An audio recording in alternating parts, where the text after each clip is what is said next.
Okay, it is 9 a.m. Monday, December 13th, 2021. Wilson County Commissioners Court is now in session. We'll have the opening prayer by Father Praveen Lakasetti of the St. Mary's Catholic Church in Stockdale. God, our loving Father, we thank you for bringing us this morning in this courthouse.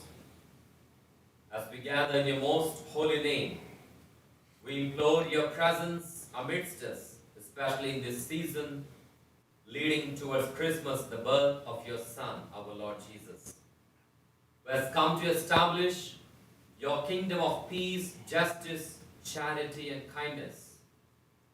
As we gather as leadership for our county on this day, as we have this meeting, fill us with your Spirit, that we be inspired by the founding principles of our nation and the gospel values, that all our deliberations, proceedings may flow from your divine goodness, that we render justice, charity, and generosity to the people who are given to our care and administration and governance.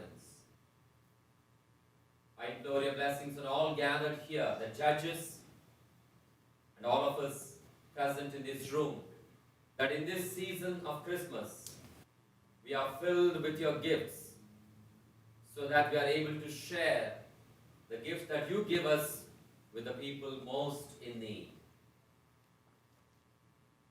Bless our nation, our state, our country, and our town,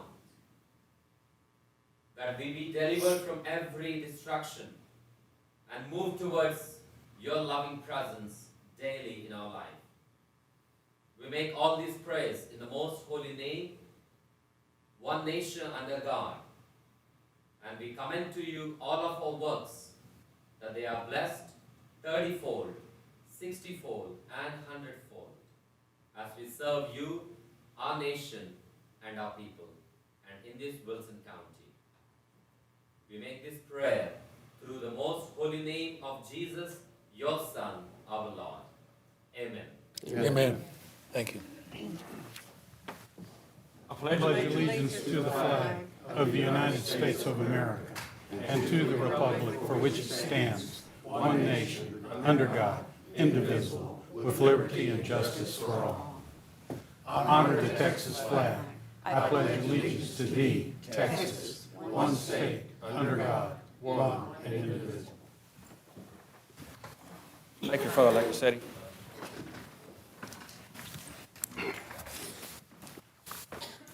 Okay, moving right along to agenda item number 3, public comments. I have none at this time, Judge. Okay, then we'll go to agenda item number 4, certificates of completion and awards. Okay, certificate of attendance. This certifies that Olga Marrero and Rose Labas successfully completed 15 and a half hours of professional education and development by attending the 33rd Annual Election Law Seminars for City Schools and Other Political Subdivisions, conducted by the Texas Secretary of State, December 1st through the 3rd, 2021, Austin, Texas. Okay, is that all we have? Yes, sir. That is all.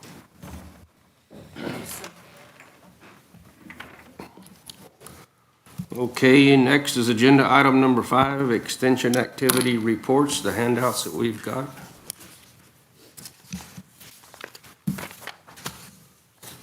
Have y'all been busy? Nicole, would you like to say something? We just want to express our gratitude for all the support throughout the legislation. I don't know how to get time at the conference on Friday in Kerrville. Is that ready to go? Good meal. Yes, it was. Very good. That's because they cooked the steaks, Paul's steak, just for him. And just to remind y'all that to show our appreciation, we do have the breakfast, more like brunch, downstairs after Commissioner's Court, okay? And everybody's invited. Everybody's invited.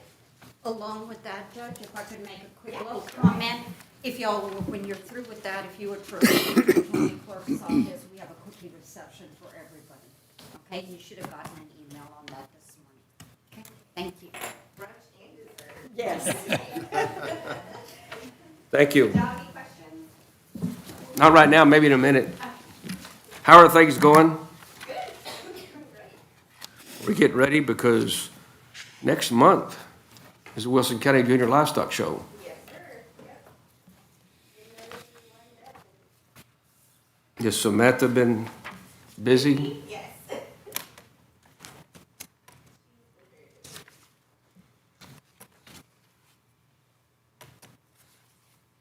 Your taco's looking good. I said, and the taco's going good. Yes. I think that's the most excitement we've had in a long time. Excited about the tacos. We don't have to worry about her breaking out over the conversation first on Friday. Yeah. Anybody have any questions or comments for Nicole? Thank y'all. Wonderful job. Okay, moving on to agenda item number 6. Richard L. Jackson County Judge, Olga Marrera, Elections Administrator, discuss and take action on 2022 March the 1st primary revised polling locations. Olga? Okay, so you have a copy of the revised, and that is with 13 polling locations since we eliminated 3. So we added the Wood Valley, Units, and the box.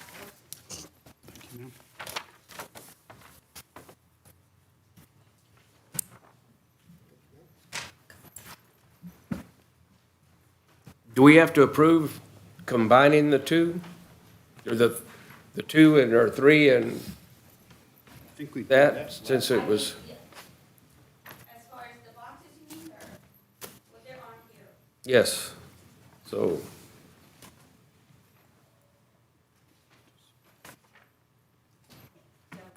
it's just, okay. Revising and omitting the 310, which was our. And we're eliminating that number. Like 208, 209 do not exist anymore, and 310 does not exist anymore. This has to do with our decreasing.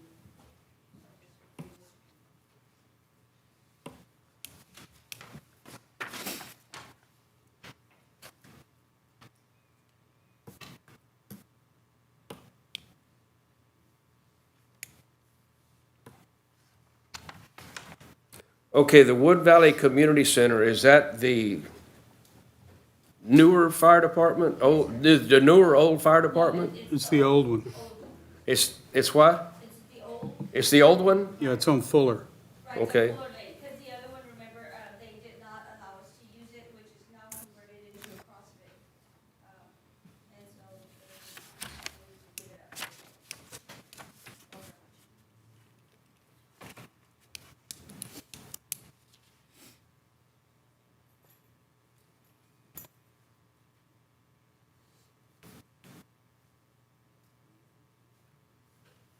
And that is the only thing out there for horses to.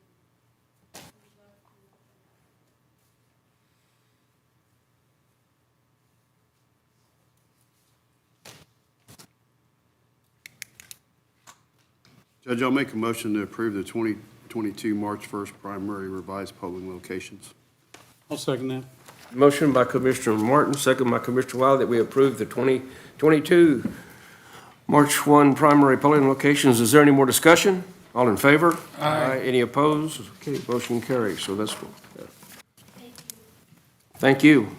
Okay, moving to agenda item number 7, Richard L. Jackson County Judge, Nikki Storr, Library Director. 7A, approve a national voters registration implementation plan for all public libraries to offer voters registration applications for each adult library card. Okay, that is a new or renewed. Nikki?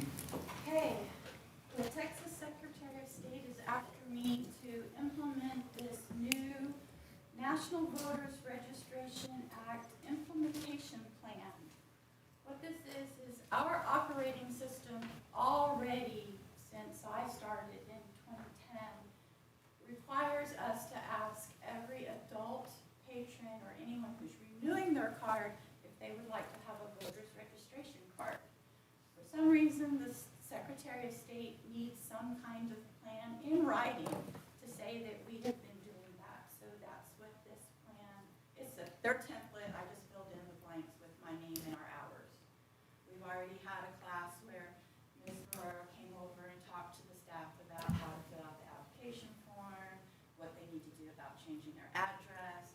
So this is just a formality for the Texas Secretary of State How often do people have to redo their library cards? every year. Every year? We ask them to check their mailing address. We do offer now a digital library card that you can sign up online for that gets you to use our electronic resources such as the audio, downloadable books from Overdrive. It's just anything that's electronic. You can leave the library with a digital card. You have to have what we call an all-access card in order to take something physically out of the library.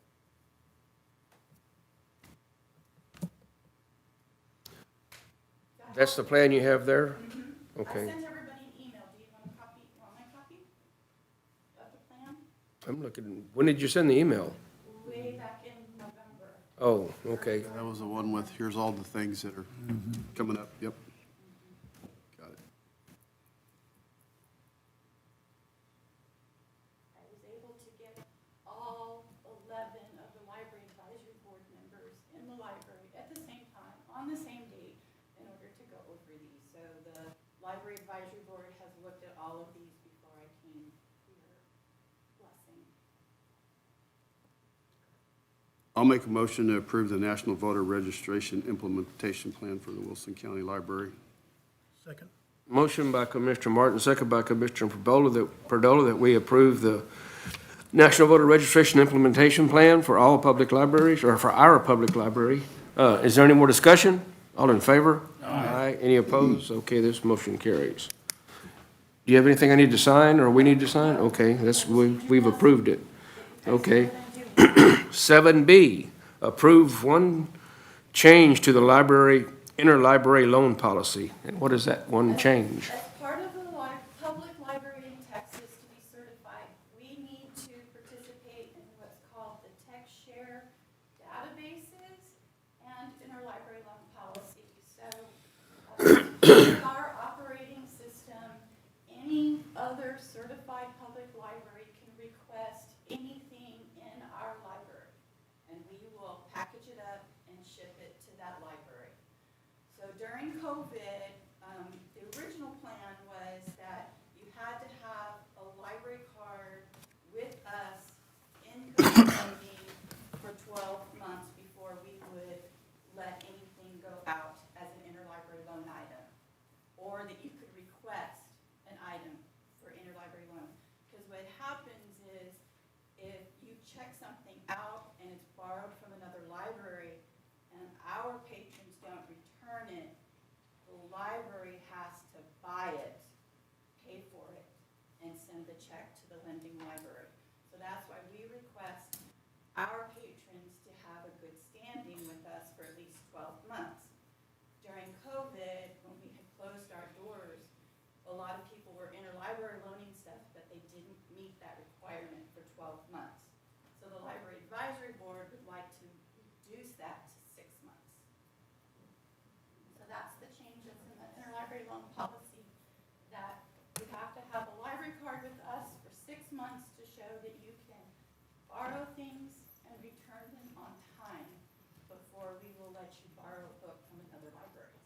Have y'all started this policy yet? Nope, not until When will it start? whenever you guys tell me, yes, we can do this, we will start. Okay, but have you got people that have been good patrons for a year already, where you can go ahead and start a list? Yes, there are, if you've had a 12 months or more with us, you can already do the interlibrary loans.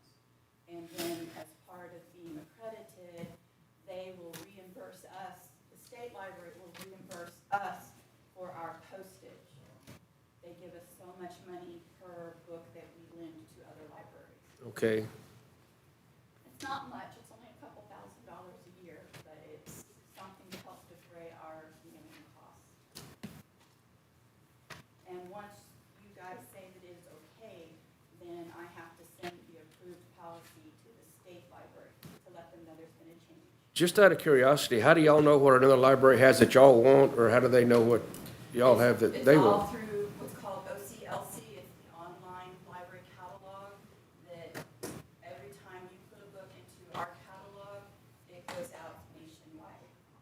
What software do y'all use for that? It's called, Apollo Biblionics, Okay, and that's what most of the libraries in South Texas are running. It's a cloud-based operating system that they see every book that they catalog, and we can see every book that they catalog. Don't ask for a cookbook. I got a cookbook from the Smithsonian the last time I asked for a generic cookbook. and you just want to change that, the waiting period or the trial period to from 1 year to 6 months? Correct. Correct. So I they, make a motion, Everything's done through the mail. We could do a courier system, but that just costs more money. 'Cause who pays for the shipping? The libraries do? the library, we do it through regular media mail, library mail, and then the state library reimburses us every year so much money per, what they call per lend. Every time we send out a book, they keep track of it for us. I make a motion that we approve the change to the library's intra-library loan policy as presented. Second. Motion by Commissioner Wiley, second, I think I heard his first. Yes. By Commissioner Martin, that we approve the interlibrary loan policy. Is there any more discussion? All in favor? Aye. Any opposed? Okay. That passed, so we're moving to 7C, approval of the library's fine and fee schedule. Okay, this is my last one I comment for this year. I'm not expecting one this year.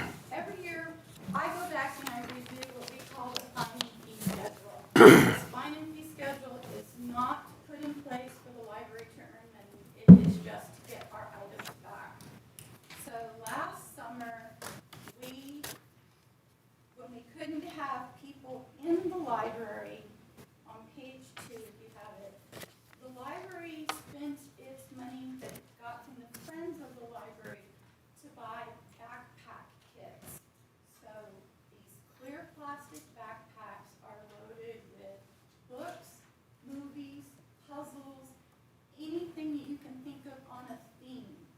So we had to put out some kind of policy that if the items are not returned, we ask for 20 cents a day. Each kit item will max out at $5 a day. We have a standard $5 processing fee to reorganize or reorder a new catalog. And we ask for a $10 or a $1 fee for every child that rips off the barcode, the sign label, a special grant logo, because those stickers are expensive. So we added the backpack kits, and then we also added service fees for the historical archives. So if somebody calls and needs information downloaded to a flash drive, we will put it on the flash drive and give the flash drive to the patron for $7. And then anytime people call and want some kind of research through the archives, we're going to start asking for $10 for research fees to be added. Because we have people who, I don't understand why they did this. A lady was in Indiana. She called Mrs. Meagle and said, can you go to Goliad and get some information for me? It's only an inch on my map. Well, an inch on her map was 100 miles.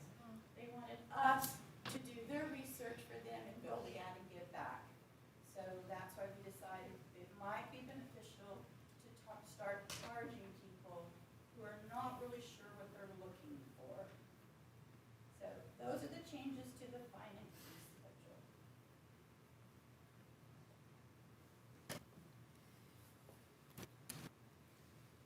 I'll make a motion to approve the library fine and fee schedule. Second. Motion by Commissioner Martin, second by Commissioner Perdola, that we approve the fine and fee schedule or the new additions to it. Everything else is the same, correct? Okay. Is there any more discussion? All in favor? Aye. Any opposed? Okay, so you've got it all. Oh, thank you. Thank you. See you next year. Okay.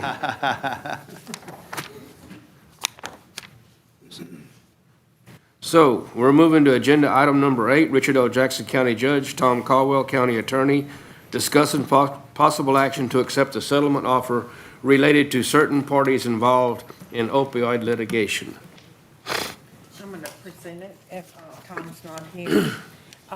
Y'all may remember, I can't remember the exact time, but I would estimate 2 years ago, we were approached by a group of attorneys who were representing other counties and other governmental agencies in suing certain of the drug companies for their opioid sales. Basically, their selling methods and different types of things that they had done, which the group of attorneys that approached us and other counties felt like made the opioid crisis worse than it was.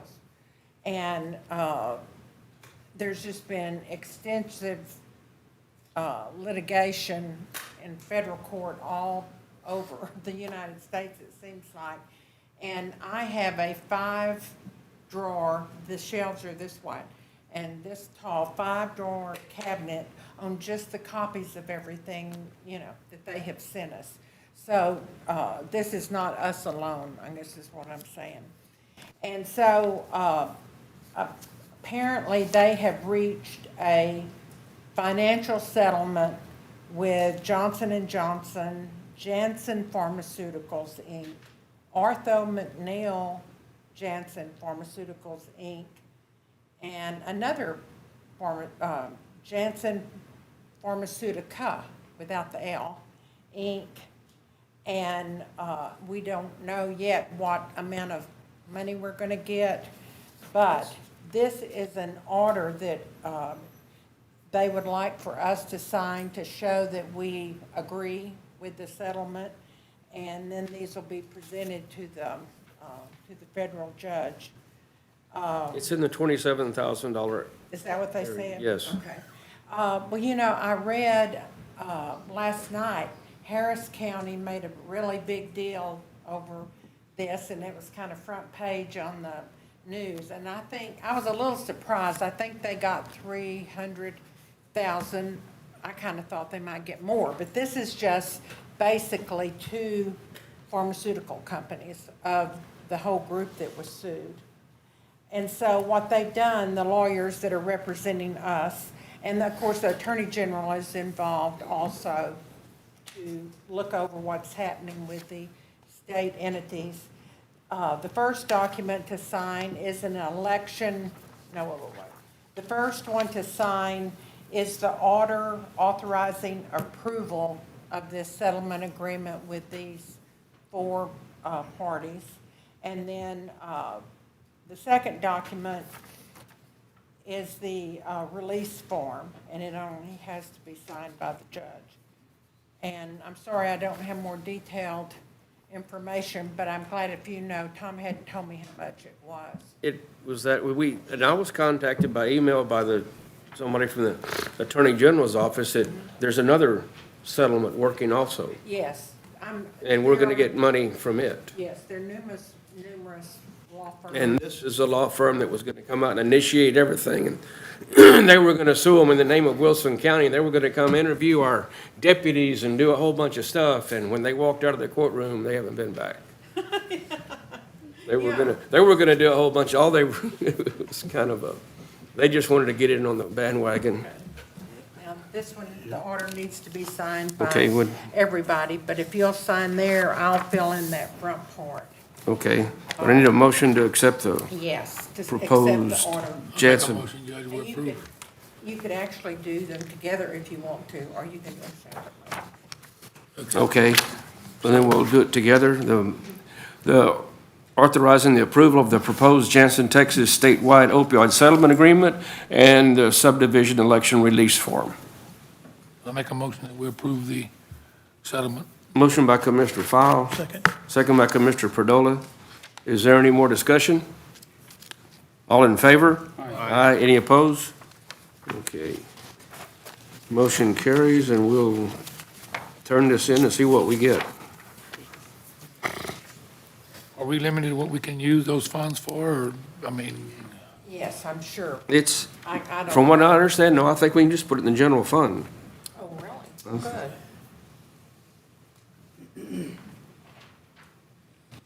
We don't distribute drugs. I mean, we don't Right. have any kind of medical facility, so that's great if it goes in the general fund.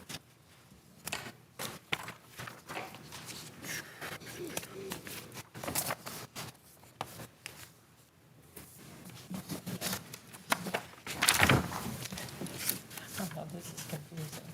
It's yours on the next page, probably, yes.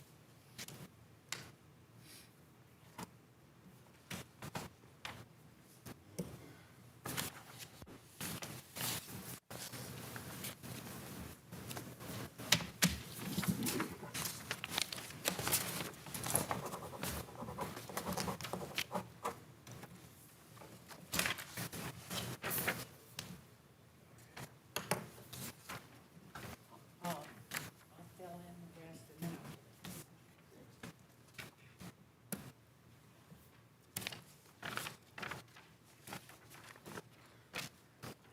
Okay, now, agenda item number 9, Paul Fowle, Commissioner Precinct 2, discuss and take action on amending prices at the collection facility. I gave each one of y'all a handout, and what we would like to do is change that where it says construction, non-commercial, where it says cubic yard. Just do away with that, and it's all go under loose trash, bulk items, and construction, that price there. Because it's too hard for them to try to figure out cubic yards and one item or another.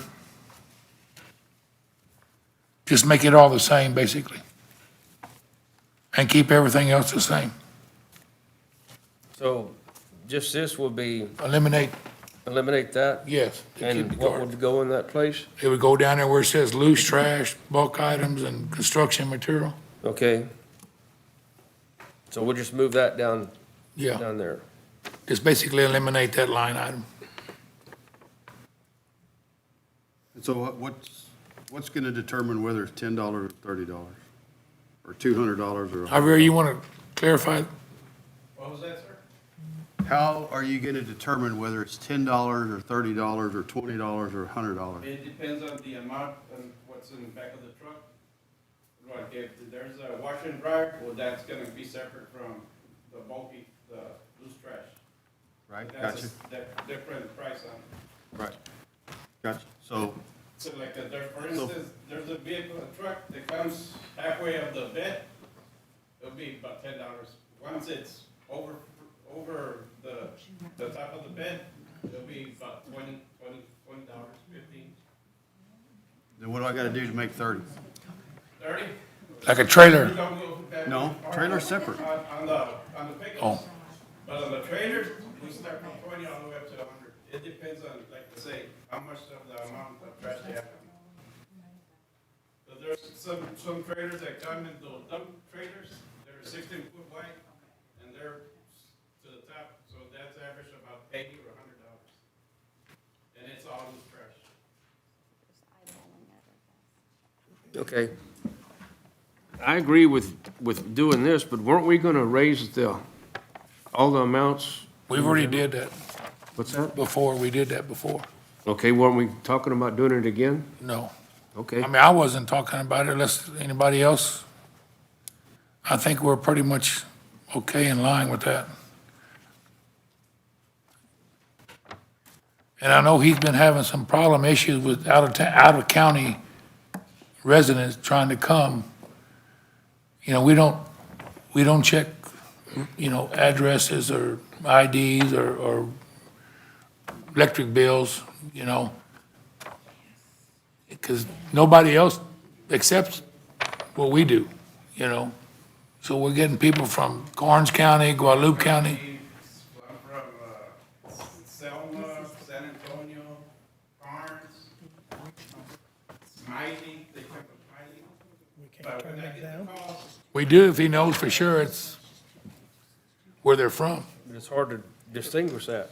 You pull in there, if he don't know you, you can say, I'm from Wilson County, but they come to find out they're not. yes. And there's time I checked the registration on their vehicle, it says Orange County, so I asked them, where's this trash coming from? So they say, well, it's coming from Orange County. So that's when I tell them, well, this is only for the Wilson County residents, and I can't accept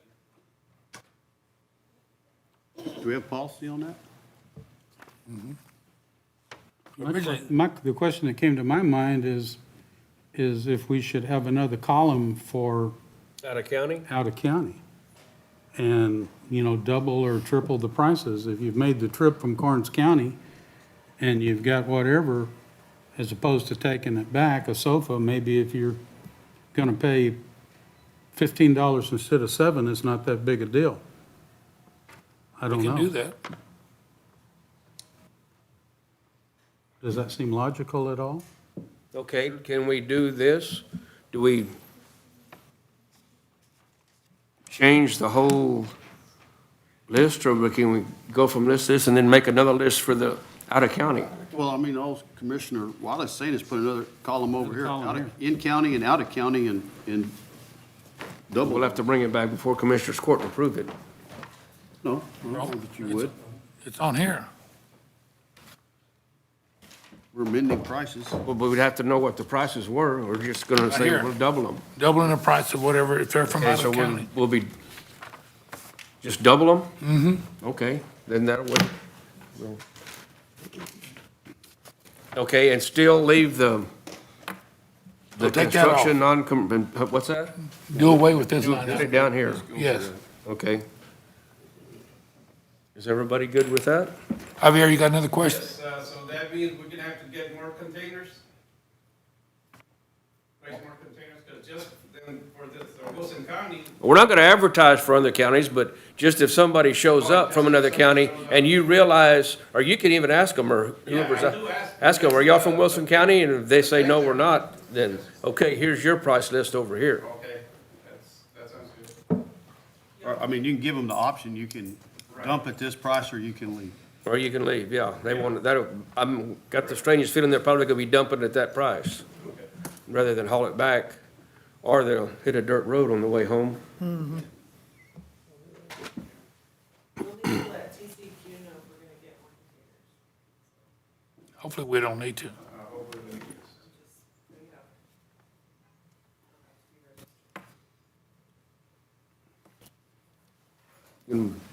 Motion? I'll make a motion, Judge, that we eliminate the line item where it says construction, non-commercial, by cubic yard pricing. Eliminate that and put that with the loose trash, bulk items, and construction, add that all into one item.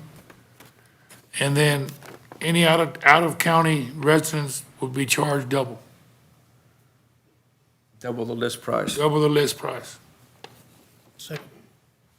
Motion by Commissioner Fall, second by Commissioner Perdola, that we do that. Okay, do we do anything to what the loose bulky items, or we're gonna leave that at 10, 10. 30, and 20 to 100? Yes. Okay.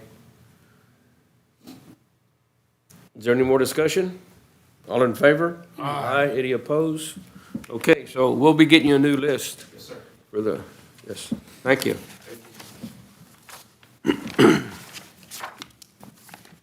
Okay, Michelle, are you ready? Agenda item number 10, Richard L. Jackson County Judge, Michelle Mota, Grants Manager. 10A, discuss and approve the recommendation of the CLFRF Committee to proceed with the design and construction of an emergency operations center. All right. Good morning, Commissioners. Good morning, Judge. Let me get this passed out real quick.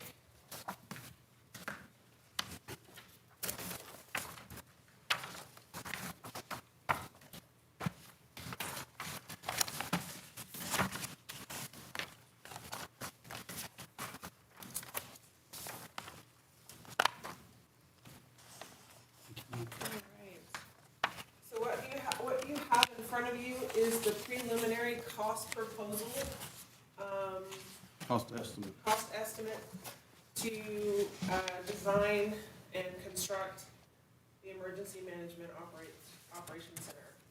And if you'll remember, back in late July, we came to court, the committee came to court requesting your approval to do this. And these are the results of that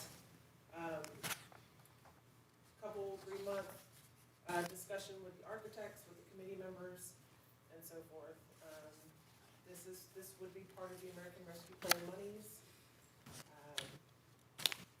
we get your approval, then we will go back to the architects to do a formalized and finalized proposal for your consideration. So this will be just over 12,000 square foot, is that what I see? Right. The new part, and then the, let me see, where is it on here? I forget. So no, I'm sorry, that's total, yeah. So we're remodeling the building, which is about 3,200 square feet, and then the new building portion would be about 9,000 square feet. And those square footages were derived from discussions with all the people that would be officed in the space that the sheriff would use in those areas to determine that square footage. It might be adjusted a little bit, hopefully down when we get to the final design. So the next step in this is to negotiate a fee with the architect to do the design, to help us with bidding, and then to monitor the construction. And who all will be housed there, or officed there? It'll be all of Leanne's department, everybody that's in that location right now, plus dispatch will move over there, so that dispatch will be close to the actual emergency operations center should there be a need. The sheriff's department, the maintenance building that's there, some of that's going to be reconfigured to be used for his exercise room and some evidence storage, and then also some inside storage for emergency operations. And then there'll be 4 offices for the commissioners and a couple spare offices for future employees. Will Edwin's office be there as well? Yes, sir. And what are we doing with the facility they're in now? Haven't decided yet. I got an idea. Just pray that it stays together until we get this one finished. Yeah, I was gonna say, I got an idea what we can do with it. Bonfire? So the idea is to build a building that will obviously house everything that Commissioner Martin said, and then allow, if there's a major disaster, allow for federal agents to house there during a disaster as well. So, And one that might withstand a storm if needed. correct. The sheriff mentioned something about using that for training. Yes. There's a training room. There's a large training, well, actually, I meant the old EOC office. Oh, yes, using that for office space or training, either one. Yep. It's there. there is a large multi-purpose room that can be divided up to be used for training, and so also so that Ms. Hoshek could host regional trainings. I don't know if you want to expand on that or not, but yeah, it'll be a pretty flexible space and with some room for growth. And where will the new building be? Pretty much, it'll be like an L, so the maintenance building, and then this will go in front of it. More than likely, it's what we've come up with for the site location right now. On the south side, or? Well, I guess actually it'd be the west end of that building, and then going to the south. That way we can coordinate with the sheriff to secure the area that he wants secured, plus we'll be able to secure an employee's parking lot, and behind it have public parking remain open in the front for people that are coming to the facility to use it. So they'll be making another drive? No. Well, you would turn right off of that driveway where you turn left into the sheriff's office right now, then you turn right and go over to the Emergency Operations Center.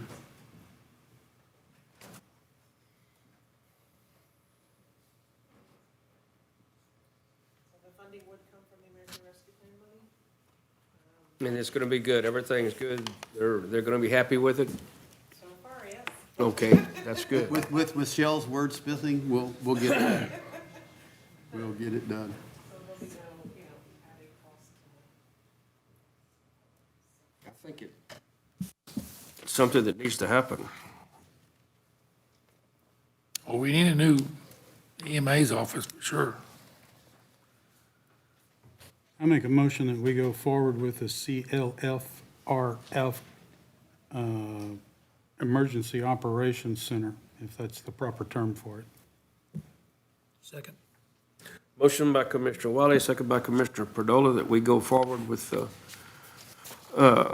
recommendation to proceed with the design and construction of the new EOC building. Is there any more discussion? All in favor? Aye. Any opposed? Okay, so moving right along. Thank you. 10B, discuss and approve the recommendation of the CLFRF Committee to direct the sheriff to obtain memorandums of understanding from LCRA and Motorola for the purchase and maintenance of the radio system. This would also be part of the American Rescue Plan. It's been in discussion for quite some time now. The sheriff has been working with LCRA to obtain a quote. And I don't know if you want to elaborate on that and what the radio system would do for you, Sheriff. Basically, it would bring our radio system up to standards that would definitely make it safe for all emergency response personnel. Countywide, the proposed from Motorola and LCRA, which I've been in contact with both, they're proposing at least 90 to 95% mobile capacity in their systems that they've created, which would definitely enhance the safety of the public and the officers and first responders. They are both, as of the last time I talked to them, I do not have final numbers, but they're both close to the same, and they're both pretty much locked in. They're ready to go whenever they get told that they can proceed. And now it's both companies we're going to have agreements with, or just one of the two? Well, we will decide once they both present their proposal to us. Okay. We will look at it and figure out Okay. which one we want to go with. This radio system will bring, like the sheriff said, everybody up to date. Currently, we're an island, Wilson County is an island, meaning if there's a great emergency, they have to use the phones to dial to Bear County and other counties, rather than use their Radios. their mobile radios. Yeah, the most recent example was, about 3 weeks ago now, when there was a pursuit coming in out of Guadalupe County. They couldn't hear him, couldn't talk to him. And this will help with that border security issue. Is this covered under a grant? It'll be under the American Rescue Plan. Okay, the same, okay, Because it goes hand in hand with emergency management. okay.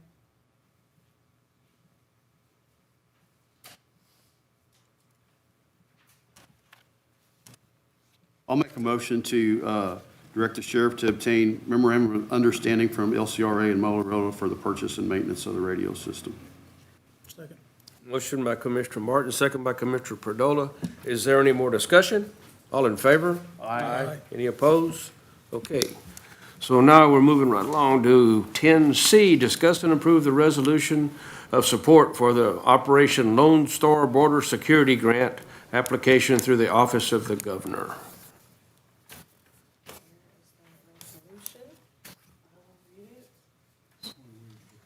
Do what? Is this one of those formalities we have to do to be able to be eligible? Yes.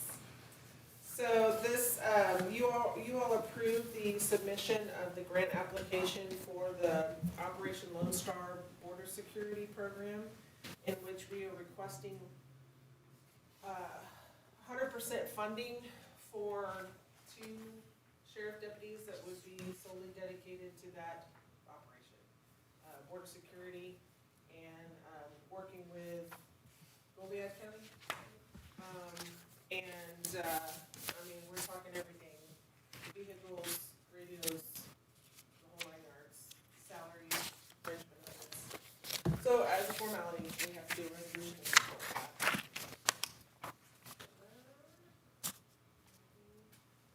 But their home base will be here. Yes. Most of their time will be spent in Wilson County. We have to have 2?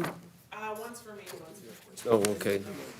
Resolution of the County of Wilson authorizing the filing of a grant application with the Office of the Governor, Public Safety Office, Homeland Security Division for an Operation Lone Star Grant, authorizing Richard L. Jackson County Judge to act on behalf of the County of Wilson in all matters related to the application, and pledging that if a grant is received, the County of Wilson will comply with the grant requirements of the Office of the Governor, Public Safety and Homeland Security Division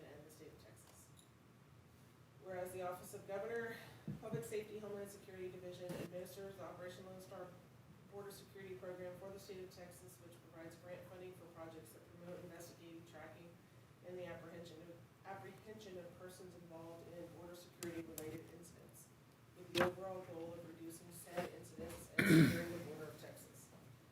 And whereas the County of Wilson in the state of Texas is qualified to apply for grant funds under the request for applications.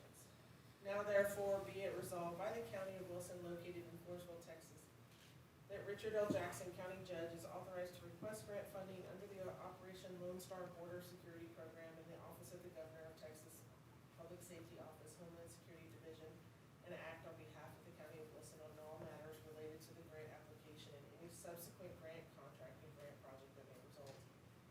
That if the project is funded, the County of Wilson will comply with the grant requirements of the Office of the Governor, Public Safety Office, Homeland Security Division, and the state of Texas. That the County of Wilson agrees to provide applicable matching funds for the said project if required by Operation Lone Star Border Security Program. The grant funds and any grant-funded equipment or facilities will be used only for the purposes for which they are intended under the grant. That activities will comply with and support the promotion of public safety, reduce crime, and improve the border security issues for the geographical area in which the activities are performed. But in the event of loss or misuse of the Office of the Governor funds, the County of Wilson assures that the funds will be returned to the Office of the Governor in full. Passed and approved by the Commissioners Court of Wilson County in Floresville, Texas on this 13th day of December 2021. And what was the period of time? Is it 2 years? 2 years till 2023, November, December 2023. And would they be primarily working the border, or they would be They'd be working traffic in Wilson County? yes, in this county, but subject to, In the upon areas. request, Right. If they need them somewhere else, they would go. they could, yes. And there are no, there's no local match. This is 100% funded. If funded. And then when the grant is out, then we're responsible for keeping those individuals? Or, Or not? Or losing the positions, yes. yes. Maybe there's another round if he thinks we're going to be done in 2 Yeah, years. I don't think that, I'm sure there will be another round or a modification of the current You grant. think you can get anybody hard? That's what we're working on right now. I'll make a motion to approve the resolution of support for the Operation Lone Star Border Security Grant application to the Office of the Governor. I'll second it. Okay, motion by Commissioner Martin, second by Commissioner Wiley. Okay, we've got one resolution for the body-worn camera, Oh, did I mix them up? cameras? Yes, We just did the border security one. yes. This is a body-worn camera.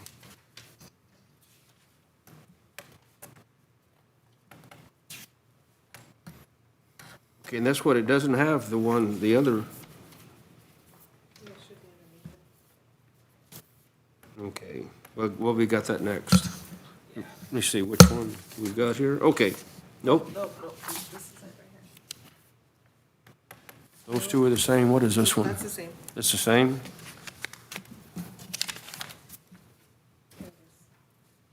Here it is. Okay. Okay, motion by Commissioner Martin, second by Commissioner Perdola. No, Wiley. Oh, Wiley, excuse me. Y'all look alike, I'm sorry. Is there any more discussion? We're both handsome. All in favor? Aye. Any opposed? The motion carries.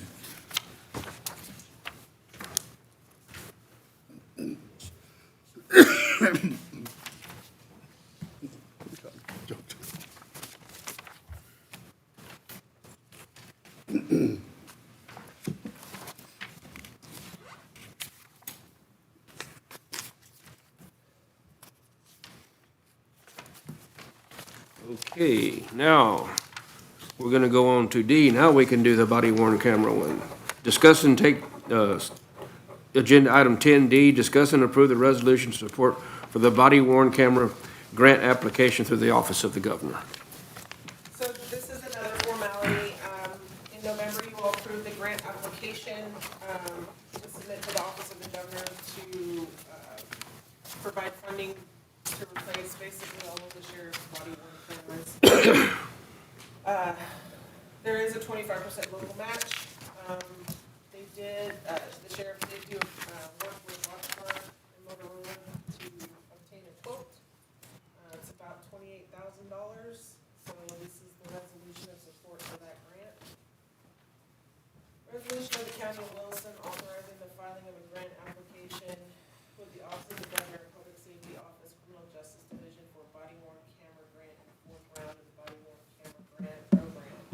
Authorizing Richard L. Jackson County Judge to act on behalf of the County of Wilson in all matters related to the application, and pledging that if a grant is received, the County of Wilson will comply with the grant requirements of Texas General Appropriations Act Article 1, Item 35 for trusted programs within the Office of the Governor, Public Safety Office, Criminal Justice Division in the state of Texas. Whereas the Office of the Governor, Public Safety Office, Criminal Justice Division administers the body worn camera grant program for the state of Texas, which provides grant funding for projects that promote public safety by equipping police officers with body worn cameras. And whereas the County of Wilson in the state of Texas is qualified to apply for grant funds under the request for applications.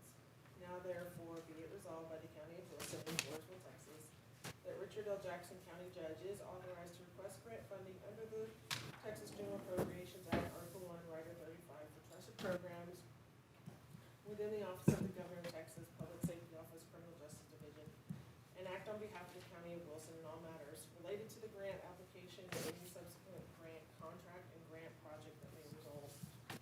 That if the project is funded, the County of Wilson will comply with the grant requirements of the Texas General Appropriations Act, Article 1, Rider 35 for trusted programs within the Office of the Governor, Public Safety Office, Criminal Justice Division in the state of Texas.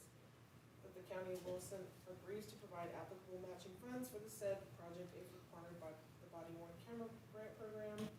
The grant funds and any grant funded equipment or facilities will be used only for the purposes for which they are intended under the grant. But in the event of loss or misuse of the Office of the Governor funds, the County of Wilson assures that funds will be returned to the Office of the Governor in full, and that activities will comply with and support the promotion of public safety and equip police officers with body worn cameras for the geographical area in which the activities are performed. Passed and approved by the Commissioners Court of Wilson County, Floresville, Texas on this 13th day of December 2020. Where's the $7,000? It was $28,000? Yeah. And there's- That, when did they approve the original? It was before budget? We budgeted for that body camera, the match? I'll have to go back and look. If it was before, if you approved the initial application before we finalized the budget, then the match, the 25% match was already budgeted, but I don't have it in front of me. Okay. Was there any possible way of doing it like an in-kind? Okay. I want to say it's already budgeted. I think I remember setting up a separate Okay. line for it. I'll make a motion, Judge, that we approve the resolution. Motion by Commissioner Body worn Fowle. cameras. Second? Second by Commissioner Martin, we approve the resolution for the body worn cameras. Is there any more discussion? All in favor? Aye. Aye. Any opposed? Motion carries. Okay. So, thank you, Michelle.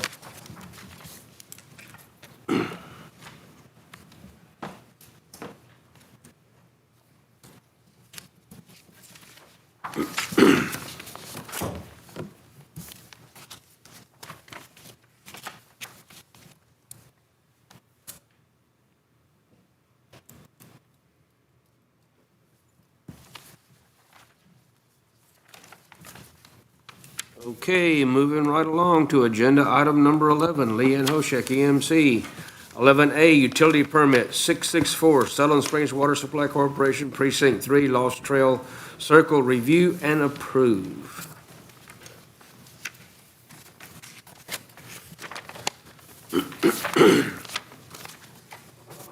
This one's for a road bore on Lost Trail Circle.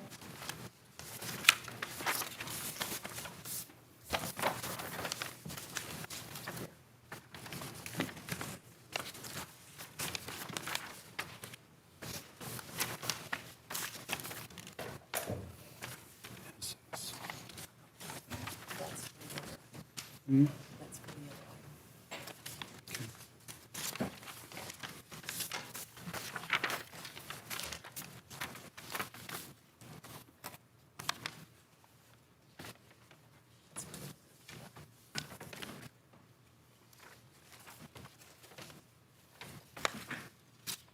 I make a motion that we approve the utility permit number 664. Second. Okay, motion by Commissioner Perdola, second by Commissioner Martin. This shows County Road 105? No, that's. That's the other one. That's a different one? I That's the thought. other agenda item. Oh, okay. I was looking at that one thinking they were, because it, that, okay, Got so, both of them there together. okay. Got a motion and a second. Any more discussion? All in favor? Aye. Any opposed? Motion carries, so.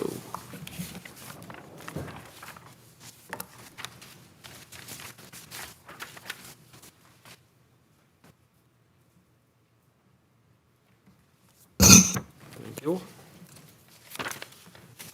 Okay, 11B, non-starter plans and variances, 2254 County Road 105, Precinct 1, Burke, discuss and take action. Okay, this is a non-standard plat request that came before the committee, was given a favorable recommendation. The property owner owns a total of 45.7 acres off of County Road 105, and they're wanting to sell 5 acres out of that. There's no structures on the property, all the requirements were met. It's pretty simple, cut and dry.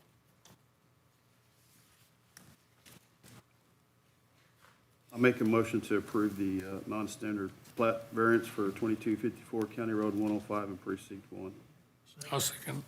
Motion by Commissioner Martin, second by Commissioner Perdola, that we approve that non-standard plans and variance for 2254 County Road 105. Is there any more discussion?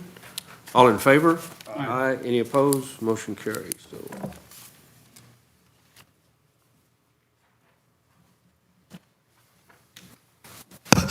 Thank you. That was quick. Okay, moving right along to agenda item 12, Edwin Baker, Health and Public Safety. Discuss and possible action on increasing permitting development and driveway fees. I gotta apologize, that's not what Commissioner Wiley asked me to put on there, but I figured it's on there. We may as well make use of it.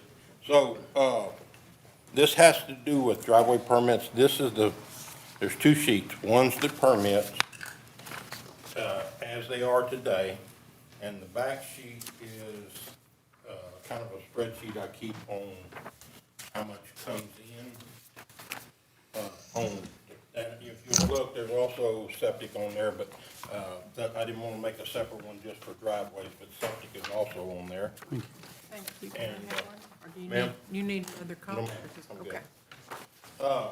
In the second sheet, as you can see, currently, residential and agricultural are $100, and then commercial, depending on the size, starts at 500 and goes up. On the proposal down in the bottom box, that's what I was looking at was the numbers. If we go with the one in the A box, the columns let me explain construction. Historically, we are the builders. As they build, they buy a lot, they build. You know, and about 30 lots down, there's gonna be another one, then 2 streets over, there's another one. We're not seeing that today. It has changed. We're seeing entire subdivisions being built out at one time. And with that, we're having construction where they are dumping their materials or putting materials in the bar ditch. Used to is only 1 or 2 on the street, no big deal. Now it's an entire street, the bar ditch is being plugged up by construction materials. If we do the construction driveway, which is a temporary driveway, we can regulate, and it's gonna be in our new rules. Did I send you those rules? I think I did, but I'll resend them again today. We're looking at changing our rules to where we can enforce this, that part of it, because I know Commissioner Perdola is seeing a lot of it in his precinct. And to try to alleviate that, we'll have a if we went, at whatever point we put an inspector on, they can go out and tell them, no, you can't do that.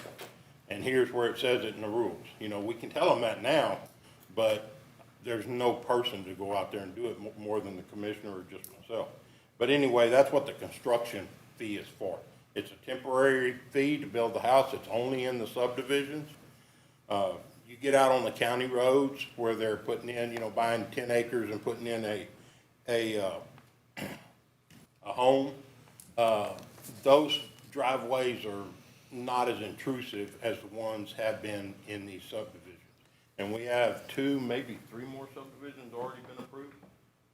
Or we got some in the works, so it's still coming. It's not slowing down. And so those prices on there, the one in column B would, if the Commissioner's Court allows a position to be filled, would, you know, depending on how many permits you get in a year, would more or less completely cover the cost of that position. It could range anywhere from 80 to 100,000 a year in that, if, you know, as long as we have the permitting fees, I mean, the permits that we have right now. And most of the people that we're seeing moving into our county are not from Texas. So they're not moving here to get out of the city, they're moving here to get out of their states. Honestly, I would like to see us either put together a committee or let the subdivision committee work on this, one of the two, and get it figured out. We're sitting here. We've talked about it in every subdivision committee for the last 3 months. I know you have. I've been at a couple of those. But we need to amend the rules. We need to amend. We need to have the determination of whether or not we can add that position to this budget that we have, or if we violate a law doing that. And until we know the answer to that question, it's kind of mute to raise them to the point where we can have an inspector if we can't amend the budget to do that. So I'm not going to disagree. So, But I'm not the one that comes up with the answer on whether legally Right. we can do this or not. right, I understand that. And I've been waiting for 3 months now for it and haven't received it, so I don't know. Question on the, Continuing forward. Yes, ma'am. I've talked to the committee about the reasonableness being the, what we need to look at in terms of increasing the fees. I mean, that, I believe that is the law. And Yeah, we that's, can increase the fee. yes. Yeah, and I think what we're doing is reasonable. That's part of it. So can we do a penalty fee? I did research over the weekend. Well, if they don't come and get a permit, we've discussed that we wanted to double the fee. We've got a lot of them that are like that, where people, well, I didn't know, or whatever, their excuse is, they don't get a permit, they put their driveway in incorrectly, and then we catch them, and then they gotta come back and at least apply for it and then rebuild their driveway. I mean, we don't have any real teeth in our regulations that, you know. can we call for a penalty in the regulations? Well, that's what we're asking them. Can we? Can we do that? Well, and what I believe we can, but it's gotta be reasonable. You couldn't charge them 1,000 for being a week late, but you could charge them for, 50. But it seems to me what we have people that know about it and, come and pay the fee and do what they need to, and then we have people that don't, and it takes a long time to get them in. Well, it's the same thing with septic. Yeah, it's not like we have people that are just 2 days late. Well, we're not talking about 2 days late. We're talking about people About they that don't go out even buy and a permit. intentionally put in a driveway without getting a permit, period, or whatever. Don't find anybody. Or I can tell you right now, I gave her 2 folks that have moved, a storage building and a mobile home into the floodplain without a permit. I mean, this is an ongoing problem that we have. We need to get the message out there. People need to understand. It's more than just, well, we're having a little bit of a problem. This is a huge problem. Leanne, you have something? Well, instead of calling it a penalty fee, possibly call it a late fee. And then the penalty would be if they refuse to comply, then you file a complaint with JP Court and take them to court. And, I mean, we have one I can think of offhand that is pending in JP court. But a lot of times, by the time they get to JP court, they've learned how to delay everything, if you know what I mean. So then we end up 2 years in court with them. It's, I guess there are people that don't do what they're supposed to because they're ignorant, and then there's some that don't do what they're supposed to because they just are ornery and don't want to do it. And those are the ones that we fight the longest. But I agree with Leanne, just make it a late fee. That sounds better, but still charge it. I researched about 10 counties, some of them our size, some of them bigger, and they all do it different. You know, they have different type of growth. You take Comal and Guadalupe County, you know, yeah, one of them I think charges 25 a driveway, but they do subdivisions with 1,000 driveways in that dense lot, dense lot configuration, quarter-acre lots, eighth of an acre lot.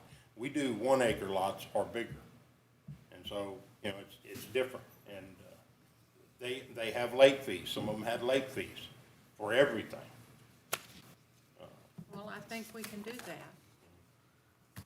that. Me personally, I don't, the fee's not the issue. I think the issue is, do we need a driveway inspector? Yes, we do. And then we need to go ahead and hire him, whether we do anything with these fees or not. Because I know in Precinct 3's area, they got major problems in 4 with those subdivisions. And we need to either amend the budget and hire somebody to help Edwin out to get these inspections. We can always amend or change the price of the fees. We can't rely on how many driveways we're gonna get in a year to pay for that employee. I think there's enough work out there now for that individual. You know, the quicker you get somebody to talk to them, the quicker it gets Yes. resolved. And of course, we see this in the sewer area too. If our inspector goes out there 3 times, but there's not a human being out there, we know what they're doing wrong, but until he's able to talk directly to them, it's not gonna do any good. Well, Commissioner Perdola and the county engineer and I went out to one of the subdivisions. Some of the discussion that we had was about bar ditches and their definition of a bar ditch and how we should define it in our regs. What was that term that he used with us about some of the driveways was as needed or something like that? And I was like, that doesn't tell me anything. Now it's up to who determines what's needed at that point. And, you know, the builders are arguing they do. Their engineer does, you know. They don't determine. And so that's what we gotta define in the regs. That's something that I'll have to put in that. Well, he said on the plan that we were looking at, he was looking at, it said bar ditch as needed in this area. Yeah, And then the builders are saying, well, I ain't putting in a culvert pipe. and some of them even have an engineer signature on it saying doesn't need one. But whenever we pull the plat up, it says that it does. So who's right? Well, and part of that's probably related to the fact that there's erosion, there's temporary driveways put in that aren't permitted and all of those kind of things. Well, there is no bar ditch at some of them, they just slope straight downhill. And some You of them might, but Right. then how do you control well, you can't have uncontrolled runoff coming out of that driveway into the county road. Well, it goes So- the other way, but yeah, you're right. But, Or it could go that way. That's right. but the problem we have with a lot of them is, especially the ones that are on county roads, is they are coming in there. Mm-hmm. Now, we can't regulate that as hard as we can in subdivisions, but I mean, that's still a You don't problem. have the drainage problems, Yeah. Okay, y'all are talking, back to the employee, y'all are talking about hiring an employee we don't have budgeted. Right, so that's the other question that needs to be answered. Can we do that? Can we legally amend the budget to do that, add this position, so that we can do that? You would have to declare it a public emergency to or make a motion to amend the budget and then certify an additional $55,000 from somewhere, because that's what it would cost to hire a full-time employee at $38,000 with the Benefits. And then what's this person gonna drive? So then we're gonna have to have a vehicle. Yeah, we have a vehicle. says they have. I have a spare vehicle that should have went to the junkyard years ago, but I've held on to it just in case something like this came up. Is that a public emergency, Catherine? Our problem with driveways? I see that it is. From what Commissioner Bedolla tells me, what he's got going on to me is an emergency. Yeah. He shouldn't have to go out there on Saturdays dealing with these contractors or after hours and having to do what he's having to do. Yeah, I get phone calls day in, day out, doesn't matter what day it is or what time it is, so does Commissioner Bedolla. He gets the same phone calls. My only concern is that he brought this to us during the budget preparation, and at the time, it was not considered an emergency, or we did not include it. So I would just caution the court to be careful about continuing making budget amendments after the budget has already been approved. I mean, you can do what you want, I'm just letting you know that. Well, I'd like for you two to get together and figure out if we can do it or not. You can, Because I this mean, problem it's, is escalated. And her. It's got They're the two. way worse and continuing to get worse every day. Yes. Well, if the fees, particularly if we adjust the fees somewhat, ought to cover Oh, the cost of this individual. How many do you have any idea how many are? So far this year, we've done 363, I think is what it says on there. Yes. But with that said, that doesn't count the ones that we haven't found out about. Once again, we don't always find out what's going on every one of these places. And we need someone to enforce making them put a construction driveway. The problem that I had over there last week, they didn't put construction driveway in, so they're backing off through our bar ditch, completely destroyed the bar ditch, got trucks stuck, tore up the road edge, and then dumped the material all in the bar ditch. Then they go in there and pick it up. What little vegetation was there, it's gone. And what am I having over there? Drainage issues, sand washouts. is Is this, this a platted That's up to them. subdivision or That's not? correct. but is that sorry. 363 as of the Yes. start of Low rent subdivision. October, No, our no, fiscal no. year, or January? January. Calendar. January. Yeah, so, yeah, okay. Well, and just so Because you'll you know. have to keep even track if of you- it through our fiscal year, if because you- that's where it If you determines. track it through the fiscal year, it's gonna be roughly the same, maybe even a little less. Because you're talking about a 12-month period of time, and, you know, whether it starts in October, whether it starts in January, it's gonna be pretty much the same. It's gonna be different, but it'll be close. And here's the thing on, if we do this, declare it an emergency, okay, we're gonna have to find out, because the reason that we have a budget is not only to let the public know where we're spending our money, it's just to let them know what we're spending our money on. And we didn't have this in the budget, so there may be something that we have to post or do something that we're gonna create this. So I guess that's something you're gonna have to look into. And there's more work that I'm gonna do. What Commissioner Wiley and I discussed about actually putting on the agenda, and Commissioner Powell, is not what's on the agenda. I messed up and told them the wrong one. to put on the Okay. agenda. And so there's more information to come about this on what Commissioner Wiley had asked me to do. And I figured this was on there, we may as well start Okay. this discussion today too. But like I said, this is something like, that's the reason we have a budget, is transparency. Right. And we didn't have it in the budget, so there may be some kind of posting that we're gonna have to do to create this position Well, my next goal is to try to get. and change the budget. Try to get us to get those rules to where I can present them to court, so we can change our rules to take care of the construction issue, take care of, late fees or whatever. You know, you put it in your rules and then it's a late fee. Now, how much it is will be on the fee schedule sheet. And go from there. You know, we got some definitions that we need to work out. We haven't had a construction driveway. I have my ideas about that. Y'all need to input to me what your ideas are. I think if it requires an 18-inch culvert or a 15-inch culvert on the permanent driveway, you should put one on that construction driveway. Absolutely, because it's And causing a not- huge problem My out deal is not allowing them to use the pipe they use at the construction driveway, because they're always smashed. They run off the edge, those dump trucks run off the edge of them, the forklifts, backhoes, whatever runs in there. And they're always smashed, and then they take and make that the driveway, now you got a smashed culvert in there. That's the reason I wanna see the construction driveways in the subdivisions to get rid of some of the problems they're creating. But- So, you know, I gotta work on that in the rules. That's gonna be an ongoing deal, yeah, we There ought to may be need a- them today, but, until y'all figure out whether we can legally create the position, then I'm gonna keep working on those rules and regs and stuff. Yeah, well, the court can Procedure. always, I mean, they can approve a budget amendment. It would just have, you would just have to tell me where to certify the money to do it from. Well, and I agree with making certain that we take the right legal steps since the budget's already in place. But at the same time, I feel confident there has to be a way to get this thing done without waiting until October the 1st of next year. Exactly. Yeah, Okay, it so would, who could we put it on to bring it back to next Commissioners Court meeting?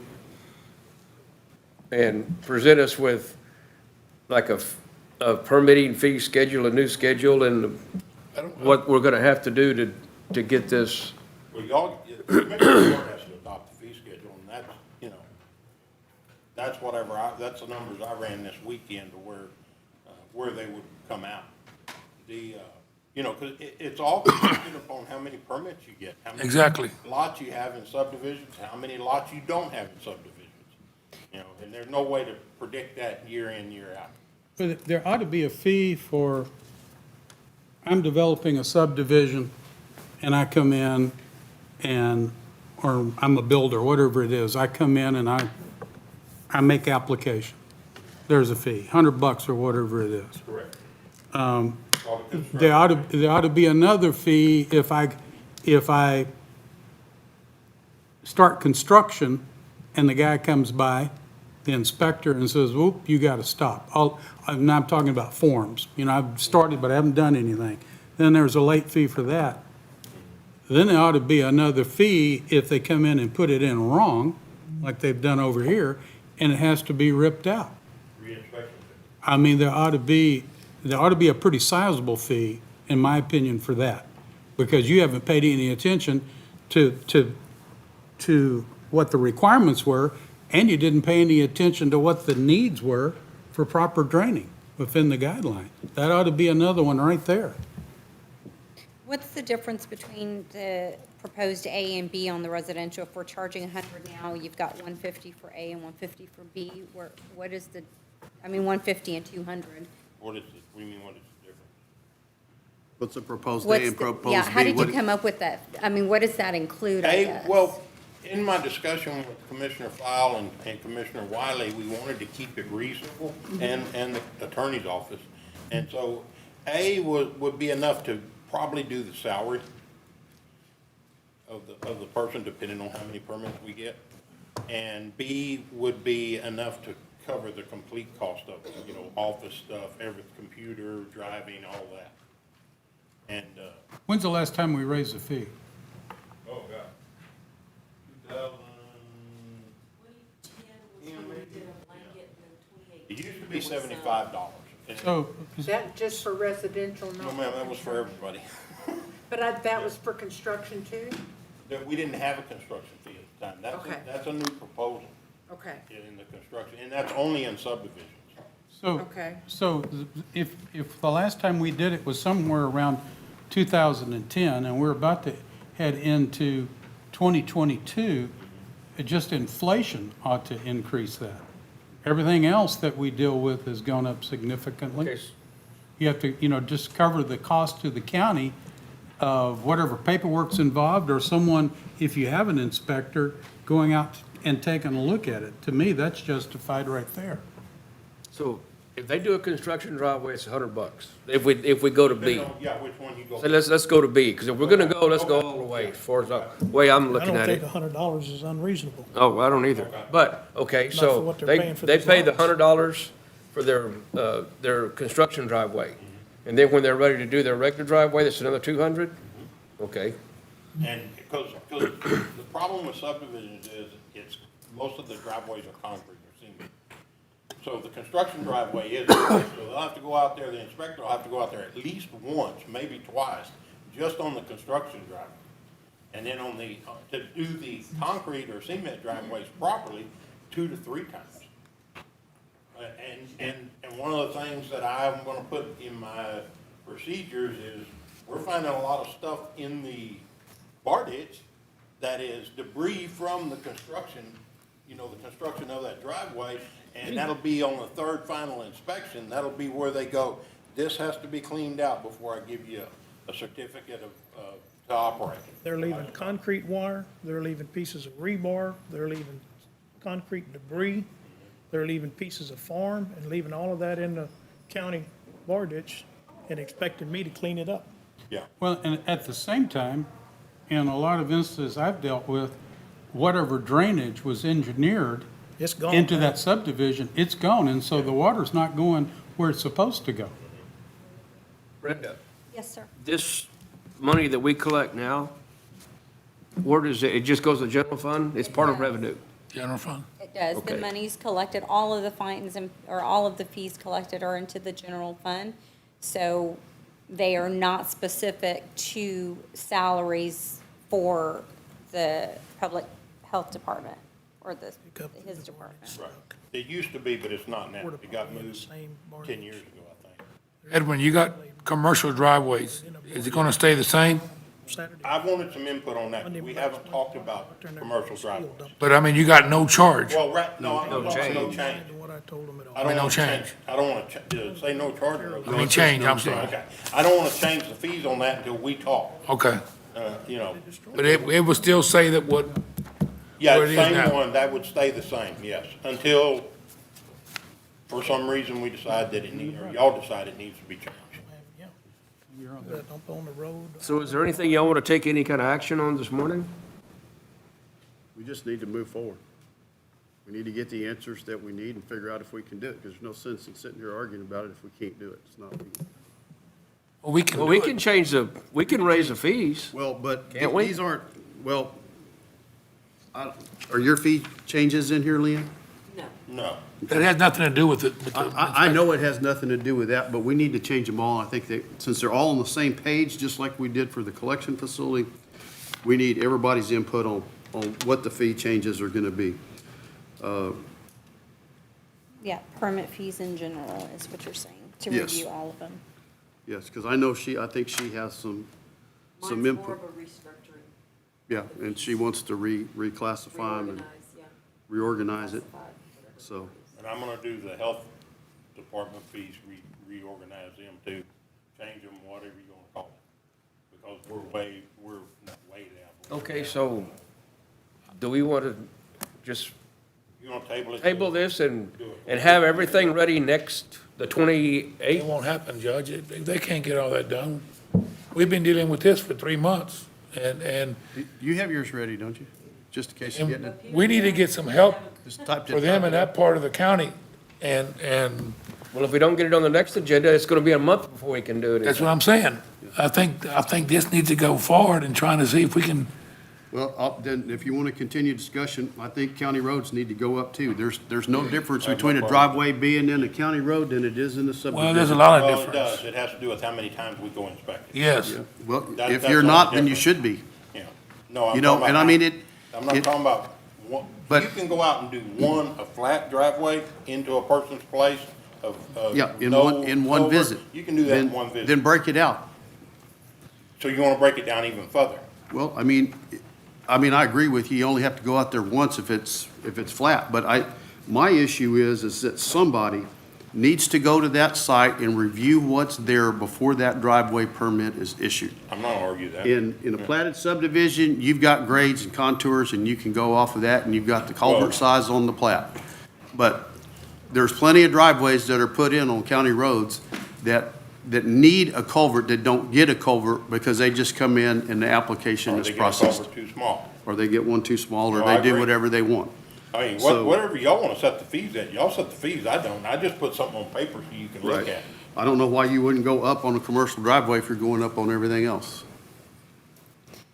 Whatever's reasonable. Judge, I just wanted to offer a recommendation. Maybe we could have Michelle work with Leanne and Edwin and myself and Kathy to review all of the fees, to determine, make sure legality, what we can charge, increase, decrease, et cetera, because Michelle has that experience in the land use fee stuff, and then bring it back on the 28th. I think that would give us enough time. Michelle, I don't want to put words in your mouth, but to be able to research the regulations and things, and then perhaps come back with a complete proposed fee schedule, so that way it gives me time, because I was not included in any of this workup pricing, so that would give me time to look and verify how many driveway fees we've collected, if we've been on budget over the last 5 years in terms of what we budgeted to collect, what we actually collected, and then kind of give an outlook on if it's 400 driveway fees that we collect, yes, you could say that that would offset the, and that's how you would inform the public that would generate that revenue in order to substantiate it, this position, if that's how you wanted to move forward. That works for me. What kind of time frame do you see that taking? Where she said to have it ready for the next I would commissioners' court imagine meeting. You think y'all can do it? That's gonna put, unless you don't have anything else to do you, Michelle? Gearing up for next grant season, yeah, but no, I mean, I have experience in this, and I'd like to help you all with that. Okay, let's do this, that we just gotta, Brenda just named a committee to meet between now and the 28th. And we'll put it back on the agenda the 28th, and hopefully we can adopt that and change. What do we do in the meantime, Judge? To Same relieve thing some we've of been doing. Well, to relieve some of the problems that they're having over there. We're gonna have to just, I mean, we've lived with them for the last, I don't know how many years. We Well, can it's live with them gotten- 2 more weeks. It's really gotten out of hand and worse. Well, this Okay. isn't Well, gonna you wouldn't be fix able to that problem. hire somebody in 2 weeks anyway. It's gonna be longer than that. I mean, this, even if we do adopt this, it's not gonna be an immediate fix. Yeah, because there's a process change. Yes. For what part of it? The hiring, the rules, I mean, there's a lot more than just one thing. What's that? Illegal dumping and obstruction. I The see. sheriff So checking I on think I can handle illegal his dumping in the immediate county problem right away. Yeah. through the criminal side for illegal dumping and I obstruction. called him the other day and said, hey, I've got Right away. bar ditch blocked out here, That'll- they're dumping I think I can material. handle that. Wanted him to come out and cite him for destruction of county property. We can do that too. No destruction, but illegal dumping. And illegal dumping goes by weight. So. It can get real expensive real quick. Yeah, so what I imagine what would happen on the 28th, once we verify the legalities of everything, your revenue within, when we do the budget amendment, your motion would be to increase the revenue in your permitting fees in the revenue section of the budget. And then if you're going to add that position, that's where it offsets itself. So you just add your revenue and add your expense. So the budget itself increases, the expense does, but so does the revenue. You would just have to make sure, or we would have to watch it carefully to ensure that we meet that projected revenue budget at the end of the year. Watch the rest of it. Yeah. To say, okay, yes, we did it. But I would imagine if it's as big of a problem as Commissioner File and Edwin are saying that it is, that we should be able to incur enough in fees to meet that budget. Absolutely. Yeah. Okay, are we gonna Monday, there's still material in there, and then form this, what's this committee gonna be called? so they paid no attention to me. It's really, Permit fee, Permit I don't fee know. committee? it's, well, that's, whatever the title of this. Permit Permit Review Committee? fees. Permit Fee Review Committee? Sure. Okay, so, and on that committee is gonna be Catherine, Michelle, Edwin, Leanne, and Brenda. And I need a motion for that. I'll make a motion to form a permit fee committee consisting of the county attorney, the grants manager, the fire marshal, the EMC, and the county auditor. Second. Okay, motion by Commissioner Martin, second by Commissioner Perdola, that we have formed this committee. Is there any more discussion? All in favor? Aye. Aye, okay. Real quick, So, I wanna tell y'all, give you a little update on fireworks restrictions. We don't meet the requirements to be able to restrict any fireworks. So, it's not dry enough. Is that population? No, ma'am, it has to do with, The fire index, it right? has to do with how dry it is. Okay. If it's dry, Okay. you can, if dry enough, you can, but we're nowhere near dry enough to do that. so actually on agenda item 12, we're not going to take any action, and we're going to hope that the committee meets between now and next time. And so we're not going to necessarily have to table this. We'll just put another agenda item on next time to approach what we're going to have to do. So, moving right along to agenda item 13, Eva S. Martinez, County Clerk, minutes. And here they are. Has everybody had a chance to look at them? I know I have. Yes. Yeah, I reviewed them and didn't find a problem. I make a motion that we accept them as presented. Second. Motion by Commissioner Wiley, second by Commissioner Perdola, that we approve the minutes of November the 2nd, November the 8th, and November the 22nd, and November the 9th. Okay, is there any more questions or any more discussion or anything? Additions, deletions? All in favor? Aye. Aye. Any opposed? Motion carries, so we have approved the minutes.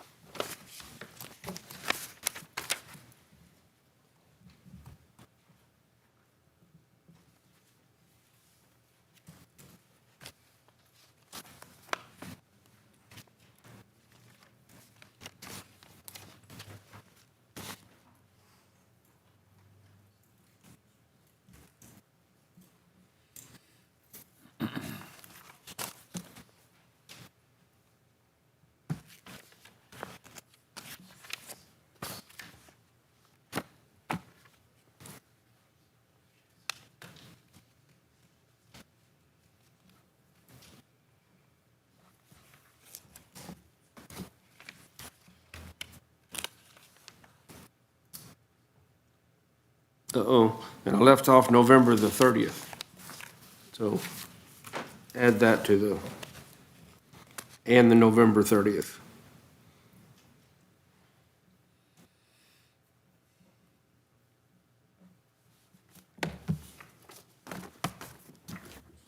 Seems like all we did last month was meet, evidently.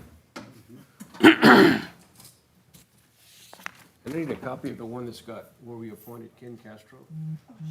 Or I can send it to them. Okay, moving to agenda item 14. Christina Moots, Interim County Treasurer's Financial Report. I don't have it at this moment, but my November report will be at the next December. Okay. Thank you very much. Okay, agenda item 15, Jalen T. Bodiford, Human Resource General Specialist, Payroll and Personnel Changes. Mine's short and sweet today. Amy Medina resigned from her position as a dispatcher for the Sheriff's Department effective December 3rd, 2021. Kind of rough, wasn't it? Thank you. That was, since there's nothing, no item, no line item, no nothing changed, so just an informational. So now we're going to agenda item 16, Brenda Trevino, County Auditor, bills. Bills, for this go around, $476,063.60. The second report is the credit card report. One of the biggest chunks in there is our insurance policy renewal for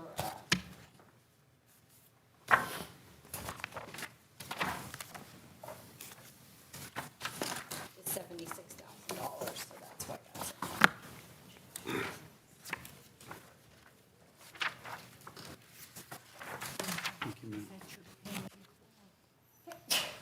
Bless you.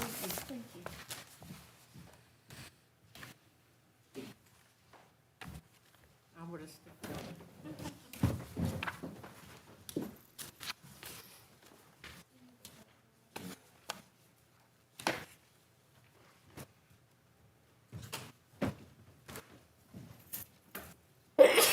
Bless you. Bless you again. Third time's a charm. A list of all the account numbers at the last court. Oh, okay. So I'm not sure. I mean, they are on here. This is easier for you to read if you wanted to find something easy. That's the Yes, thank fund, you. And that's the department number. Now I have to bring it back up here every time. Exactly.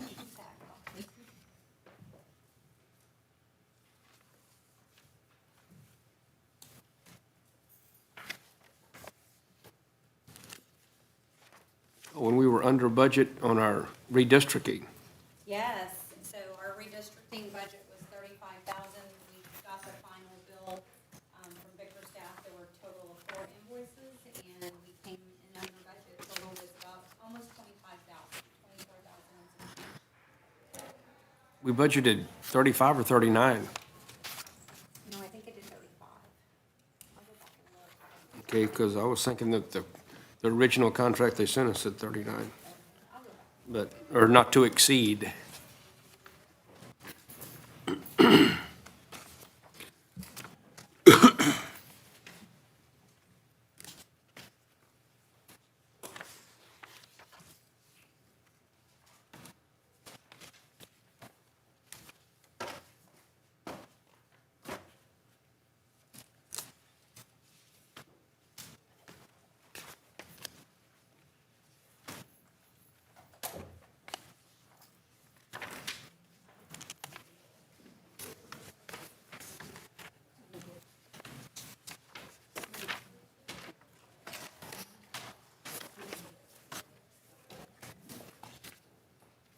Make a motion to approve the bills. Motion by Commissioner Martin, Second. second by Commissioner Fall. We approve the bills. Are there any more questions or changes or anything like that? Additions, deletions, anything like that? All in favor? Aye. Any opposed? Motion carries. Just so y'all know, Brontech is gonna be shutting down till March. March, they sent me a letter said just January. We hope to have it going in February, if they can get all them, But that's just the one. that's. Why are they shutting down? The asphalt. We remodel their, we work on their plant. That's for asphalt and then black base or rock. That's the reason I bought some ahead of time, just to.